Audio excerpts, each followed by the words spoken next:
ನಮಸ್ತೆ ಸರ್, ನನ್ನ ಹೆಸರು ಡಾಕ್ಟರ್ ದೀಪಾ ಅಂತ ಹೇಳಿ, ರಾಮನಗರದಿಂದ ಬಂದಿರತಕ್ಕಂಥದ್ದು. ಆ್ಯಕ್ಚುಲಿ ಈಗ ಒಂದು 3 ಟರ್ಮಿಂದ DK ಸುರೇಶ್ ಅವರು ಬಹಳಷ್ಟು ಕೆಲಸಗಳನ್ನು ಮಾಡಿದ್ದಾರೆ, ಬಹುಮತದಿಂದ ಅವರು ಗೆದ್ದಿದ್ದಾರೆ. ಆ ಕ್ಷೇತ್ರದ ನಾಡಿ ಮಿಡಿತ ಏನು ಅಂತಕ್ಕಂಥದ್ದನ್ನು ಅವರು ಬಹಳ ಚೆನ್ನಾಗಿ ಅರ್ಥ ಮಾಡ್ಕೊಂಡಿದ್ದಾರೆ. ಬಹುಶಃ ಇದು ನಿಮಗೆ ನಾವೊಂದು 30 ದಿನ ಇರಬಹುದು ಅನಿಸುತ್ತೆ ಎಲೆಕ್ಷನ್ಗೆ. ತಾವು ನೀವೇ ಹೇಳ್ದ ಹಾಗೆ ಜನಗಳ ಬಳಿ ಹೋಗ್ಲಿಕ್ಕೇನೆ ತುಂಬ ಸಮಯ ತೆಗೆದುಕೊಂಡು ಬಿಡ್ತಾರೆ. ಸೊ ಆ ಕಾರಣದಿಂದಾಗಿ ನೀವು ಅವರುಗಳನ್ನ ಮನಸ್ಸನ್ನು ಮುಟ್ಟುವಂತಹ ಕೆಲಸವಾಗಿರಬಹುದು, ಅಥವಾ ಇನ್ನು ಮುಂದೆ ನೀವು ಅವರುಗಳ ಜೊತೆಲಿ ಬೆರೀತೀರಾ ಅಂತಕ್ಕಂತಹ ಎಷ್ಟೋ, ಅಂದರೆ ಒಂದಷ್ಟು ಚಾನಲ್ಸ್ಗಳಲ್ಲೂ ಕೂಡ ಐಫೈ ಡಾಕ್ಟರ್ ಅಂತಕ್ಕಂತಹ ಮಾತುಗಳನ್ನೆಲ್ಲ ಹೇಳ್ತಾ ಬರ್ತಾ ಇದ್ದಾರೆ. ಸೊ ಇದು ಎಷ್ಟರ ಮಟ್ಟಿಗೆ ನೀವು ಅವ್ರನ್ನ ರೀಚ್ ಆಗ್ತೀರಾ? ಮತ್ತು ಇನ್ನೊಂದೇನು ಅಂತ ಹೇಳಿದ್ರೆ, ದೇವೇಗೌಡರ ಮನಸ್ಸಿನ ವಿರುದ್ಧವಾಗಿ ಅಥವಾ ಅವರ ಆತ್ಮಸಾಕ್ಷಿಯ ವಿರುದ್ಧವಾಗಿ ಏನಾದರೂ ನೀವು BJPಗೆ ಸಪೋರ್ಟ್ ಮಾಡ್ತಾ ಅಥವಾ BJP ಪಕ್ಷಕ್ಕೆ ಸೇರ್ಕೊಂಡ್ರಾ ಅಂತಕ್ಕಂಥದ್ದು?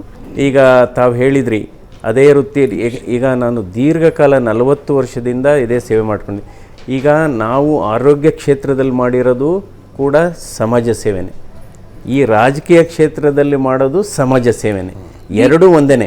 ನಂತರ ಏನಾಗಿದೆ,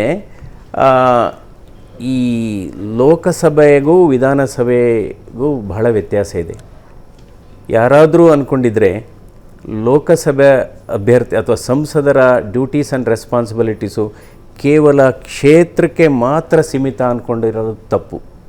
ಆ್ಯಕ್ಚುಲಿ ಸಂಸದರು ಅಂದರೆ ಇಟ್ಸ್ ಅಬೌಟ್ ಪಾಲಿಸಿ, ರಾಜ್ಯದ ಬಗ್ಗೆ, ರಾಜ್ಯದ ಸಮಸ್ಯೆಗಳ ಬಗ್ಗೆ, ಸಮಗ್ರ ಸಮಸ್ಯೆಗಳ ಬಗ್ಗೆ ಆಲೋಚನೆ ಮಾಡಬೇಕು, ಮತ್ತು ರಾಷ್ಟ್ರದ ಸಮಸ್ಯೆಗಳ ಬಗ್ಗೆಗೂ ಕೂಡ ತಮ್ಮ ಕಾಂಟ್ರಿಬ್ಯೂಷನ್ನು ತಮ್ಮ ಇದು ಕೊಡಬೇಕಾಗತ್ತೆ.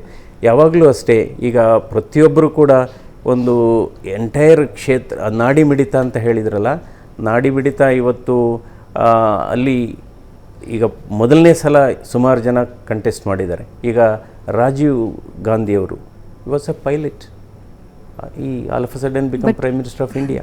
ಸೊ ಅದಕ್ಕೋಸ್ಕರ ಬಹಳ ಮುಖ್ಯವಾದದ್ದು ನಿಮ್ಮ ಮನಸ್ಥಿತಿ ಮುಖ್ಯ, ನಿಮ್ಮ ಕಮಿಟ್ಮೆಂಟ್ ಮುಖ್ಯ. ಇವಾಗ ಏನಾಗಿದೆ, ಈಗ ಕೆಲವರೆಲ್ಲ ಫಸ್ಟ್ ಟೈಮರ್ಸ್ ಇರ್ತಾರೆ. ಫಸ್ಟ್ ಟೈಮರ್ಗೆ ಏನು ಎಲ್ಲ ಗೊತ್ತಿರೋದಿಲ್ಲ.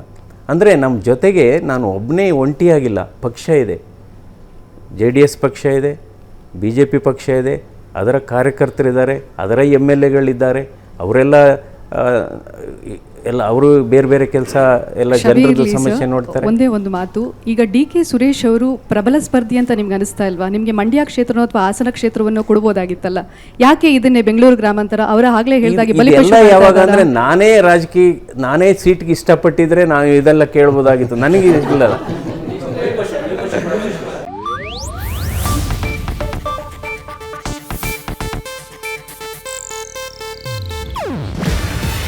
ಇದು ಏಷ್ಯಾನೆಟ್ ನ್ಯೂಸ್ ನೆಟ್ವರ್ಕ್ ಪ್ರಸ್ತುತಿ.